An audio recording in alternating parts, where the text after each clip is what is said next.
Bonsoir à tous. On reçoit aujourd'hui le patron du gym UEMOA, M. Binéignan Koulibaly. Bonsoir. Bonsoir. Merci d'avoir cette notre invitation. Avant de parler de l'actualité qui nous réunit, c'est-à-dire la plateforme JPay, on va essayer de mieux faire connaissance. Oui. Pour ceux qui n'ont jamais entendu parler du gym UEMOA, on connaît tous l'UEMOA, mais Oui. le gym UEMOA, on ne sait pas trop de quoi il s'agit. D'accord. Concrètement, quelle est son origine et quelle est sa fonction principale également? OK. Merci beaucoup de nous recevoir et de nous donner l'opportunité de présenter le gym et GymPay. Le gym UEMOA, c'est le groupement interbancaire monétique de l'espace UEMOA.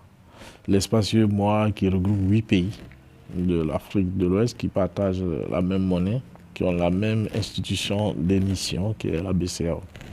Le gym a été créé en 2003 par la volonté des chefs d'État de l'UEMOA en vue de moderniser le système et moyens de paiement de masse.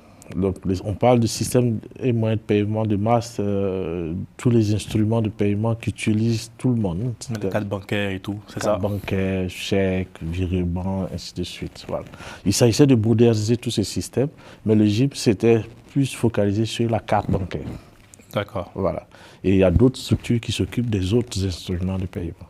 Et donc le rôle du gym, c'est de veiller en tout cas aux cartes bancaires qui circulent un peu dans la zone UEMOA. C'est de créer un cadre normatif qui permette une meilleure émission des instruments de paiement cartes bancaires et de leur usage. Bref, que les cartes bancaires permettent de générer le maximum de transactions électroniques possibles quand il s'agit de faire des transactions financières. Très bien. Et du 26 au 28 novembre dernier, il y a eu ce qu'on appelle le salon monétique régional qui a eu lieu à Dakar. D'abord, pourquoi à Dakar et quel est l'objectif de ce salon-là? Bon, le siège du gym est aujourd'hui au Sénégal, c'est-à-dire à Dakar. C'est là que se trouve le siège social du gym. Et de ce siège-là, nous rayonnons sur les 7 autres pays. Et donc nous avons, depuis la création, l'institution de cette rencontre biannuelle, nous l'organisons au Sénégal. Et donc le siège de l'événement se fait chaque 2 ans. Et le but, c'est de réunir tous les fournisseurs de technologies autour de la monétique et pour que ces derniers viennent présenter leurs nouveautés à l'attention des consommateurs que sont les banques qui normalement investissent dans ces technologies pour fournir le meilleur des services autour de la carte bancaire aux consommateurs de tous des 8 pays. Et c'était la 8e édition cette année. C'était la 8e. Quelle était sa particularité? Sa particularité, c'est qu'elle a été le siège du lancement de la nouvelle infrastructure de paiement du gym qui est GymPay. GymPay, justement. On va regarder un peu de quoi il s'agit et puis on va aller plus en détail.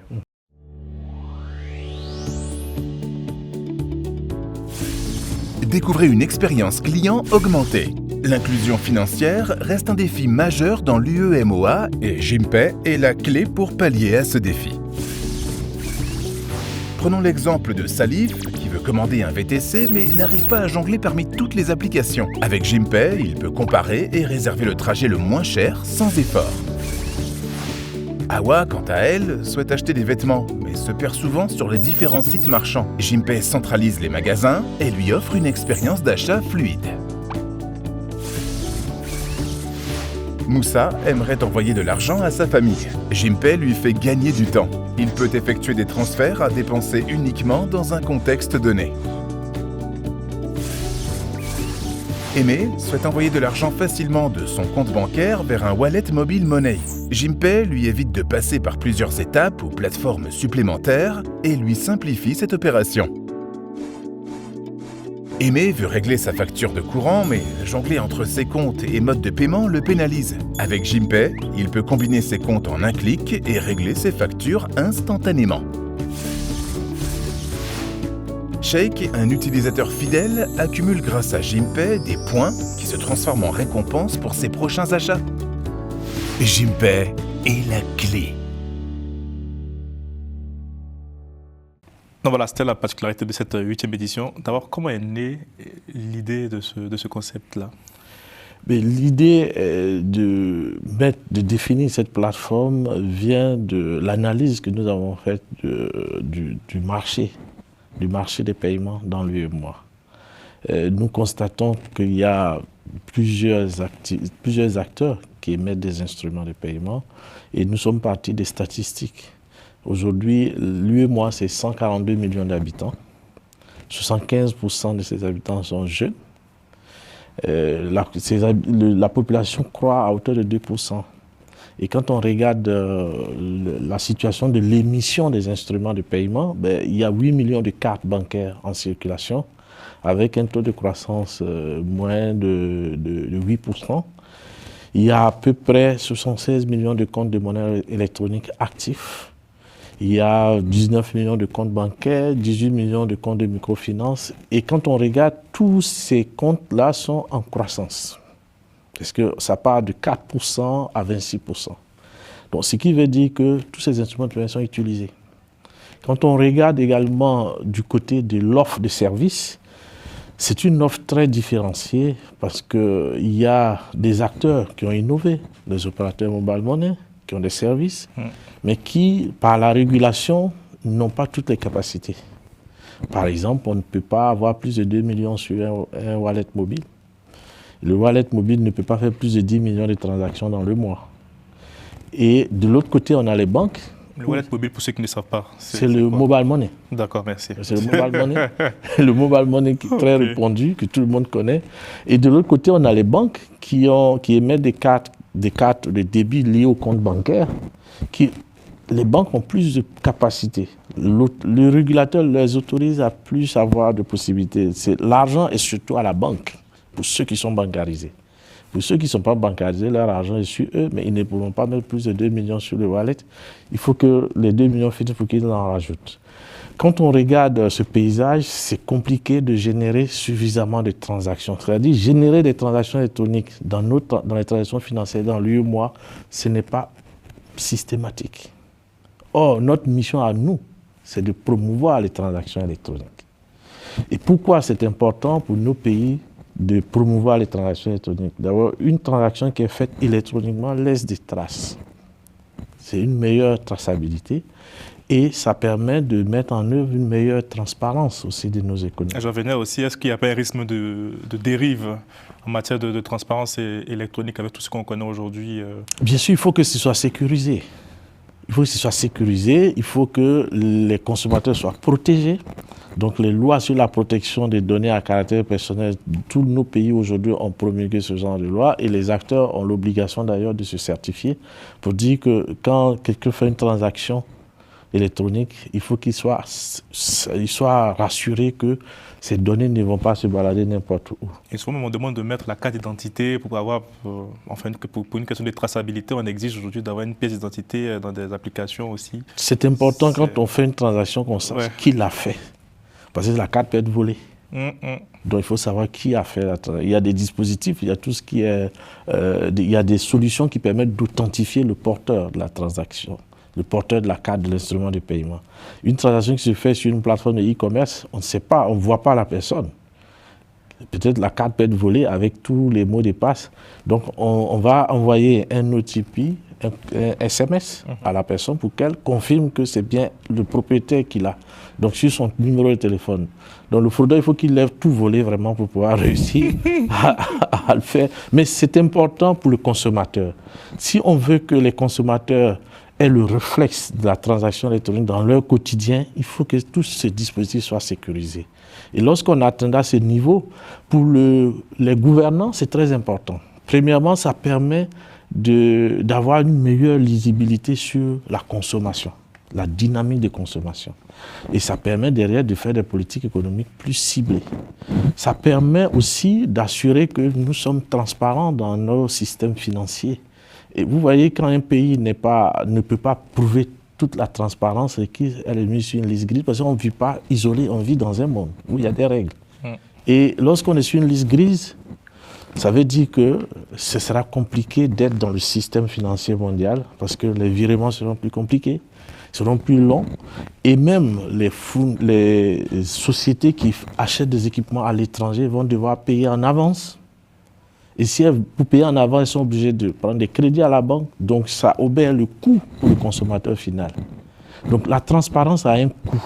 Si on n'est pas très transparent dans notre système financier, c'est le client final, le consommateur final qui en paye le prix fort. Et les acteurs économiques aussi.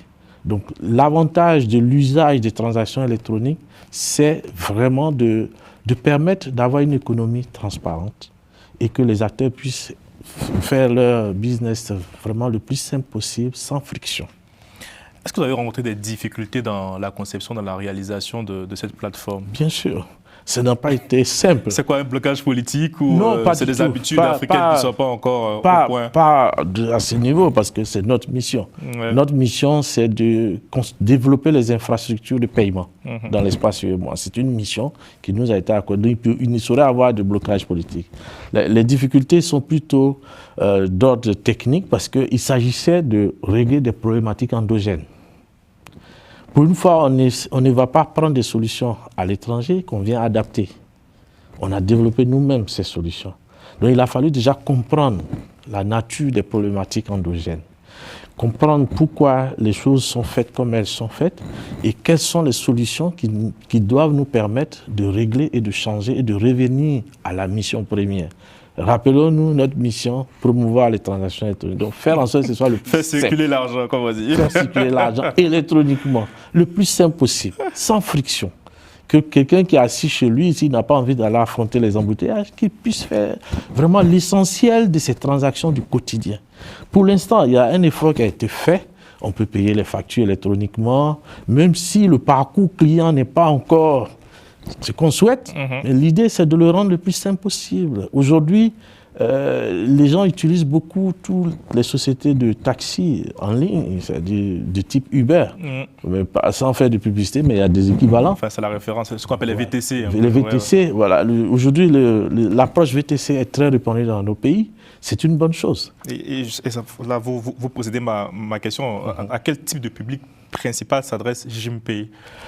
JimPay s'adresse en premier aux acteurs financiers, banques, établissements de monnaie électronique, microfinance, fintech et même les États, notamment à travers les différentes entités publiques qui collectent et qui distribuent les fonds aux consommateurs, aux citoyens. Je parle des trésors, la collecte des impôts ou la collecte de la TVA. Tous ces acteurs ont un intérêt à JimPay. Et parlant de ces acteurs-là, comment ils ont accueilli cette nouvelle plateforme? Ils étaient présents aussi au Sénégal lors du lancement. Est-ce que vous avez senti un engouement? Oui, on peut le dire sans se tromper que JimPay a rencontré son public. On peut le dire. Et le premier public, ce sont les acteurs B2B. Mais au-delà des acteurs B2B, si les acteurs B2B s'intéressent à JimPay, c'est parce qu'ils savent que ça peut avoir un intérêt pour le grand public. Et c'est cela notre volonté. Nous voulons, à travers les acteurs financiers, nous voulons vraiment atteindre le grand public, que le consommateur final puisse avoir changé sa manière de consommer.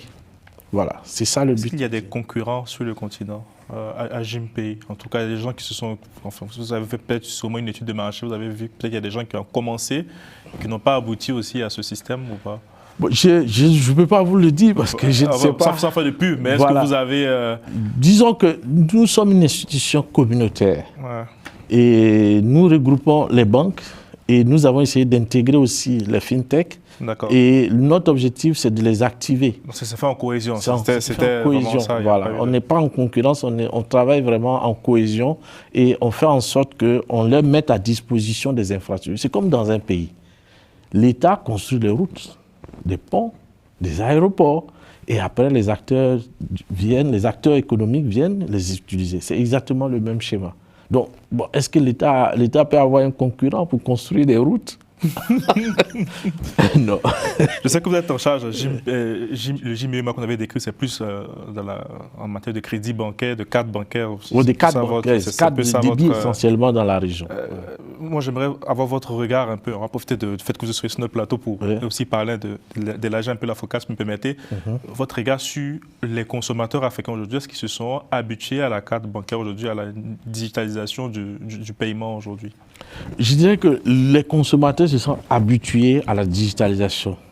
je dirais, aux services digitaux, mais pas forcément à la carte bancaire. Parce que quand je vous donne les statistiques, c'est 8 millions de cartes en circulation dans l'UEMOA, et l'UEMOA fait 142 millions d'habitants. 75% sont jeunes.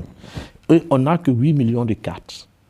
Même si le taux de croissance moyen du nombre de cartes est tout autour de 8%, mais c'est rien à côté de ce que représente le mobile money. Le mobile money, c'est 76 millions de comptes, avec un taux de croissance de 26%.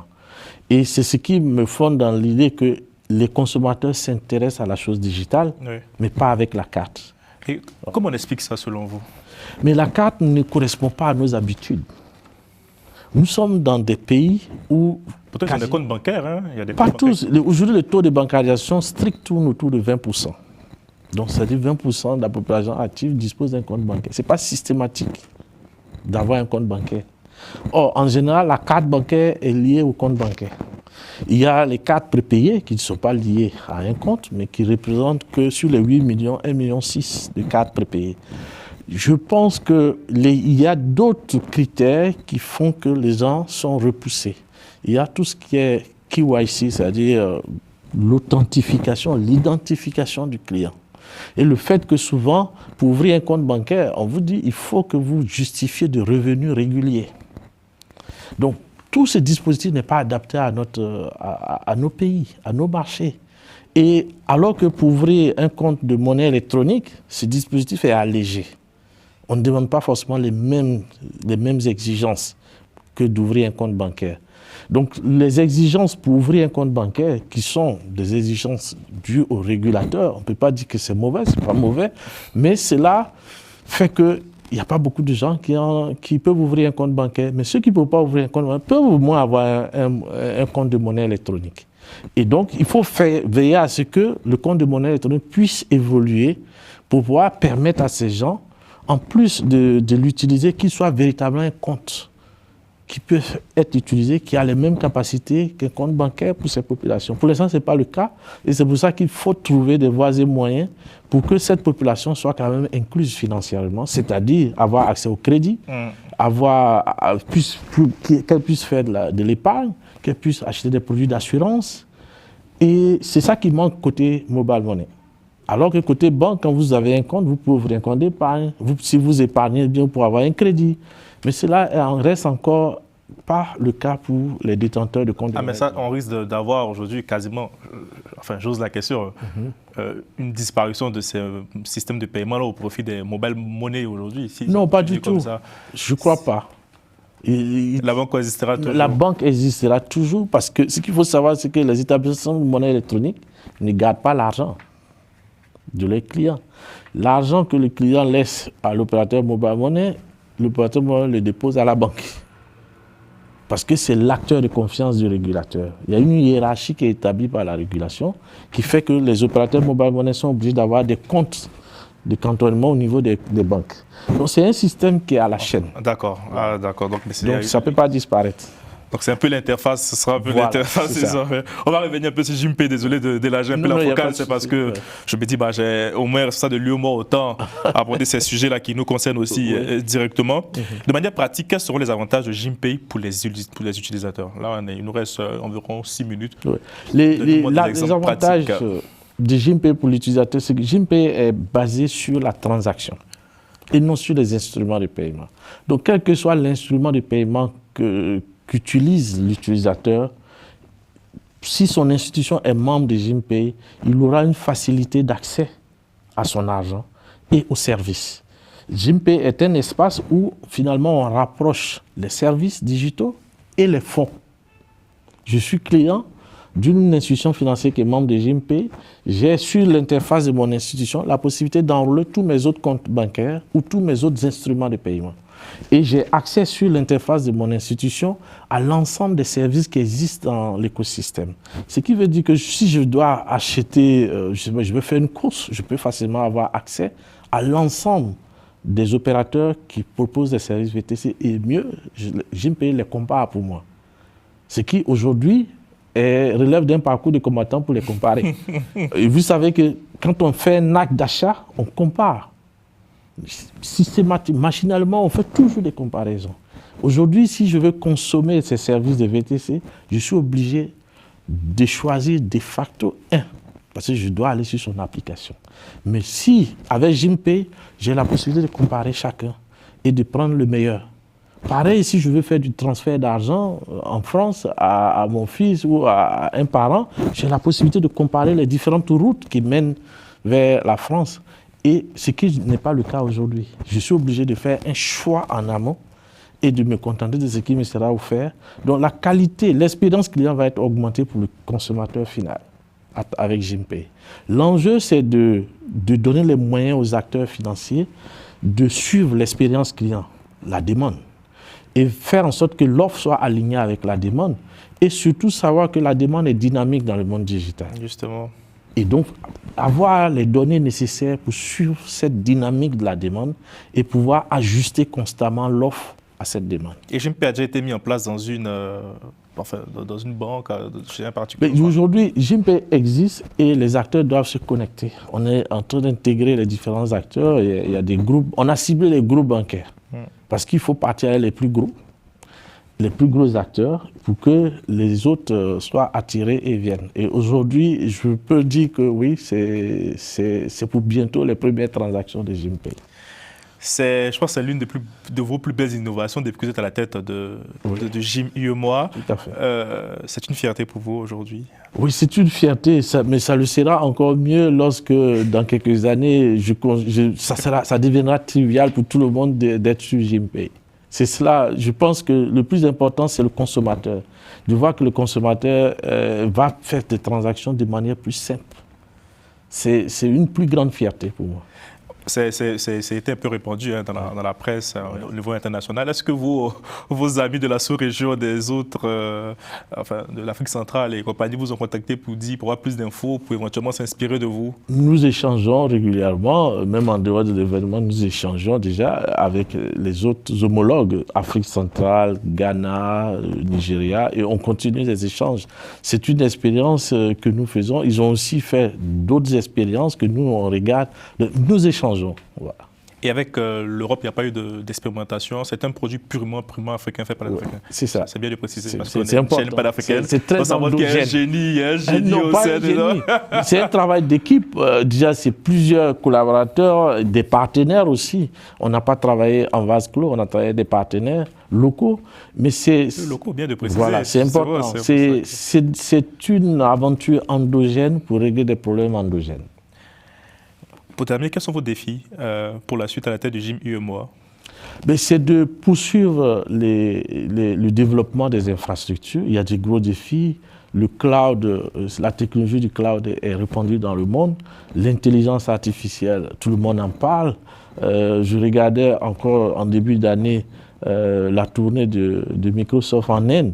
Et le CEO de Microsoft parlait de l'engouement qu'il y a en Inde. La communauté des développeurs en Inde qui se développe.